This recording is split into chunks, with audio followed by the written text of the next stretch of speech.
ब्रज की भूमि पर शिव शंभो आए, बोलिए शंकर भगवान की जय।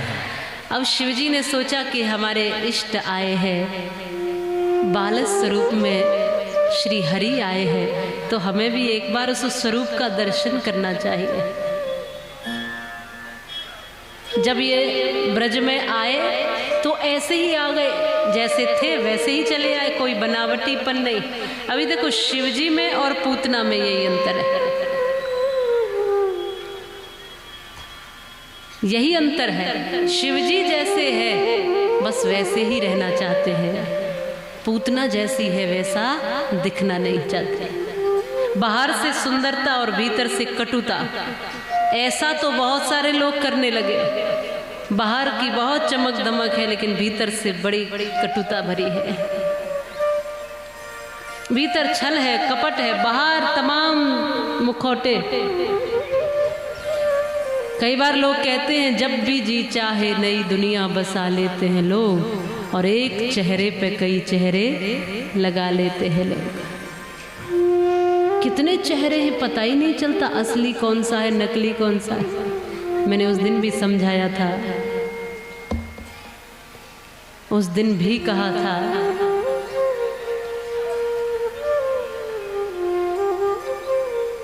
जो हो वैसे रहना, बनावट सजावट मिलावट और दिखावट ज़्यादा चलती नहीं। ये थोड़े पल की हो सकती। मान लो कि आप कुछ बढ़ चढ़ के बोलो तो थोड़े पल ही बोल सकते हो, कुछ देर बोल सकते हो। एक न एक दिन सच्चाई सामने आती ही है। इसलिए जैसे हो वैसे रहने का प्रयास करना, जो हो सो वैसे अच्छा रहेगा। नहीं तो बनावटीपन में आपको सोच सोच के रहना पड़ता है कि यहाँ मैं ऐसा हूँ तो वहाँ कैसा रहना है, वहाँ कैसा रहना है, वहाँ क्या बोलना है, यहाँ क्या बोलना है। इसलिए सत्य बोलो, सही सही चलो, सादगी में जियो और आनंद से जियो।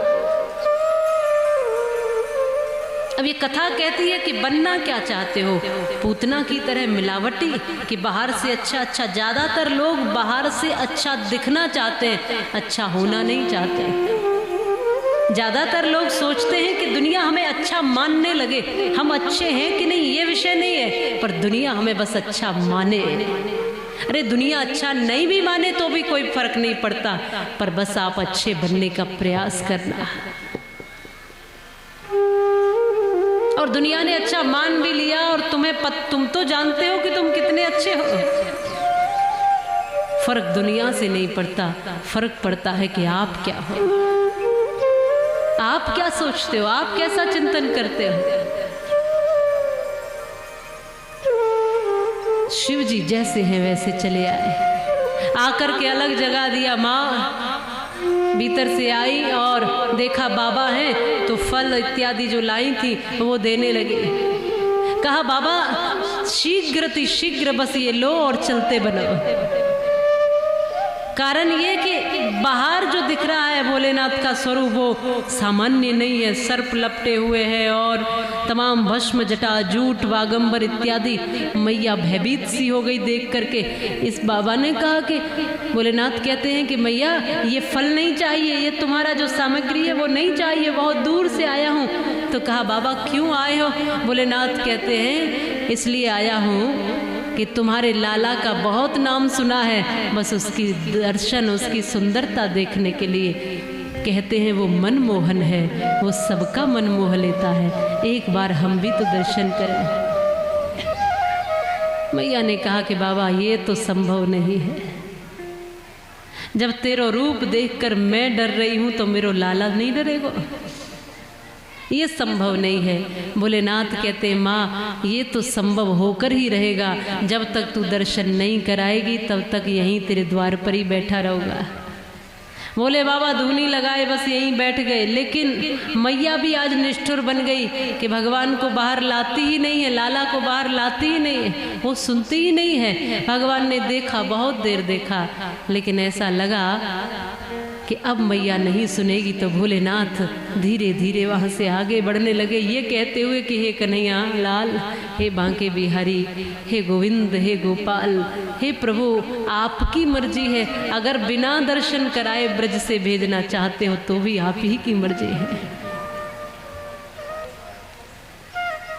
भगवान ने कुछ न कुछ युक्ति तो लगाई। ज्यों ज्यों चलने लगे भोलेनाथ, यहाँ जैसे जैसे कदम आगे बढ़ा रहे हैं वैसे वैसे बांके बिहारी रोना शुरू करते हैं। और इतना जोर से रोए हैं आज कृष्ण कन्हैया कि मैया ने सब कुछ करके देख लिया, गोपियों ने सब कर लिया, पर चुप नहीं होते हैं। तब मैया सोचती है कि बाबा नजर लगाए के चले गए, ये बाबा की नजर लगी है मेरे लाला को, तो अब क्या करें कि बाबा को बुला के लाओ, वही नजर उतारेगा। अब पीछे से गोपियां दौड़ी गई, बाबा मिले, भोलेनाथ आगे, कहा कि देखो बाबा, मैया ने बुलाया है, मैया के लाला चुप होने में ही नहीं आ रहे, कोई नजर लगा के आए हो ना, जाओ नजर उतार के आओ।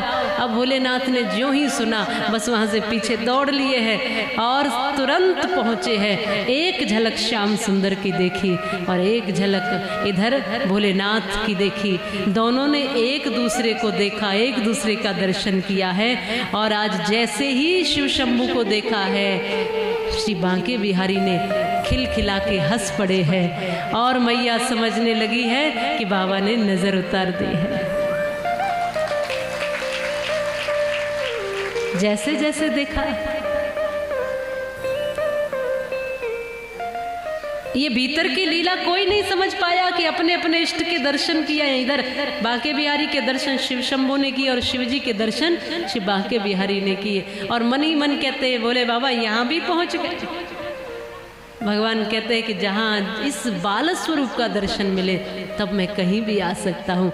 तो भगवान ब्रज में आए हैं और ये ब्रज का दर्शन, ब्रज की लीला, ब्रज में श्री बांके बिहारी के साथ की ये लीला परम रसिकों की लीला है।